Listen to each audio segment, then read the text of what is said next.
আমাদের তো ম্যাক্সিমাম ইফতারি আইটেম, যেটা নর্মালি ইফতার করে যেটা আইটেমগুলি, সেই আইটেমগুলি আছে আলু, বেগুনি, পেঁয়াজু, টানা পরোটা, গরুর চাপ, গরুর কালো ভুনা, হালিম, জিলাপি, এর সাথে আরও কাবাব আছে অনেক রকম।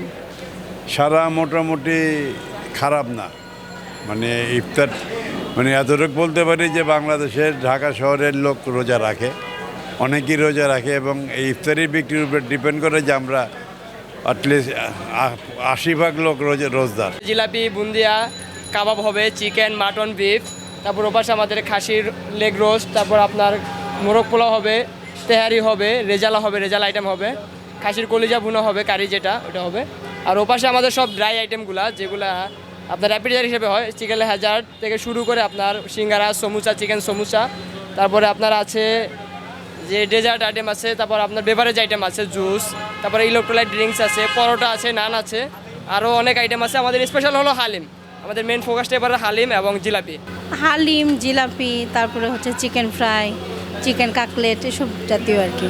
দাম গতবারের চেয়ে একটু বেশি। বেলি রোডে আপনি দেখতেই পাচ্ছেন নয়ভোজে যে খাবারগুলো আছে, বাংলার যত ঐতিহ্যবাহী খাবার এইখানে পাবেন। আপনি সেই আস্ত খাসির রোস্ট বলেন, মাটন লেগ বলেন, আস্ত খাসির মুরগি বলেন, কাঠি কাবাব বলেন, তারপরে দই বড়া, জিলাপি, বোম্বে জিলাপি, শাহি জিলাপি, রেশমি জিলাপি, বুন্দিয়া, যেগুলি আসলে আমাদের মতন যারা রেস্টুরেন্ট ব্যবসায়ী আছে বা যারা আপনি বলতে পারেন মধ্যভোগীরা যাদের যেসব রেস্টুরেন্টে খায়, এই ধরনের খাবারগুলো শুধু রোজার মাসেই করে থাকে।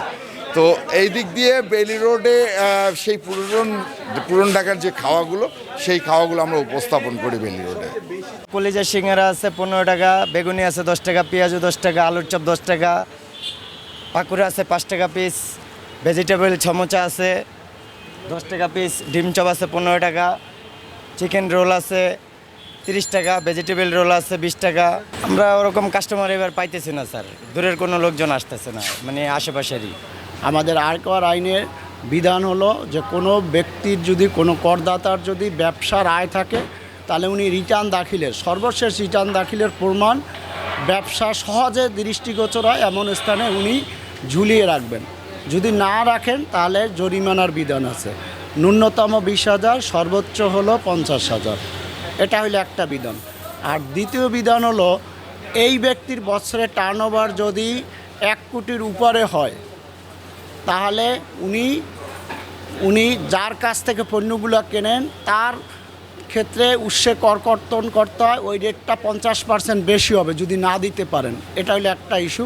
আর একটা হলো, আর যদি মর্যাদা, এই ব্যবসা প্রতিষ্ঠানের মর্যাদা যদি কোম্পানি হয় অথবা ফার্ম হয়, ব্যক্তি সংঘ হয়, তাহলে টার্নওভার যাই হোক, তাহলে উৎসে কাটার সময় উনি যে ব্যক্তির কাছ থেকে পণ্য কিনবেন, সেবা নেবেন, তার কাছ থেকে উনি যে রিটার্ন দাখিল করেন, রিটার্ন দেন, তার প্রাপ্তি স্বীকার অথবা প্রত্যয়নপত্র নেবেন, নতুবা 50% হারে অধিক উৎসে করকর্তন করবেন।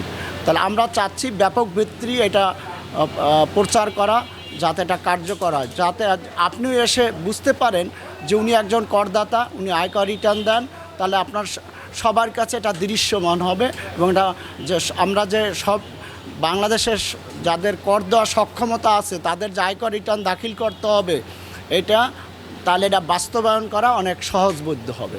আমরা পরবর্তীতে সুবিধাজনক বলেও আসতে পারি, নাও বলে আসতে পারি। আসার পরে যদি আমরা দেখি যে এই পদ্ধতি ওনারা অনুসরণ করেন নাই, কার্যকর করেন নাই, সেই ক্ষেত্রে আমরা বিধি মোতাবেক জরিমানা করব।